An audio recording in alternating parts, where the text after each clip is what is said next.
గెలికింది మీరు కాబట్టి సమాధానం చెప్పాలి. మీరు బైబిల్లో మనుషులు వాళ్ళు నీలాగా నాలాగా అన్నం తిని చచ్చిపోయారు, దేవుళ్ళుగా దేవతలుగా. కానీ మీరు దేవుళ్ళు అంటున్నారే.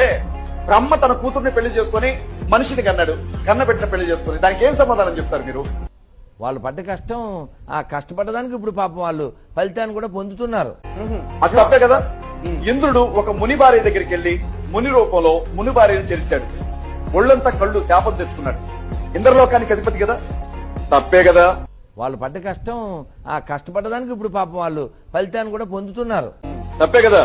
నది పక్కన స్నానం చేస్తున్నటువంటి మునీశ్వరుల భార్యల దగ్గరికి వెళ్లి శరీరం మీద ఉండే బట్టలు తీసి శివుడు నాట్యం చేశాడు. మునీశ్వరులు వచ్చి మా భార్యలకి నువ్వు అంగాన్ని చూపిస్తావా అని చెప్పి నీ లింగం తెగిపడుతుంది అని అన్నాడు. మరి అది తప్పే కదా. వాళ్ళు పడ్డ కష్టం, ఆ కష్టపడడానికి ఇప్పుడు పాపం వాళ్ళు ఫలితాన్ని కూడా పొందుతున్నారు. అతను చేసింది తప్పే కదా. శివుడు విష్ణువు ఇద్దరు ఒకరి మీద, శివునికి విష్ణువు మీద ఉన్న మోహిని రూపంలో ఉన్నప్పుడు ఆయన కలిగినటువంటి ఆ కోరికను బట్టి అయ్యప్ప పుట్టాడు కదా. హరిహర సుతుడు అంటాడు కదా. హరి అంటే విష్ణువు, హరుడు అంటే శివుడు. శివునికి విష్ణువుకి ఇద్దరు మగాళ్ళకి ఇంకొక మగాడు పుట్టాడు అని అంటే మరి తప్పే కదా.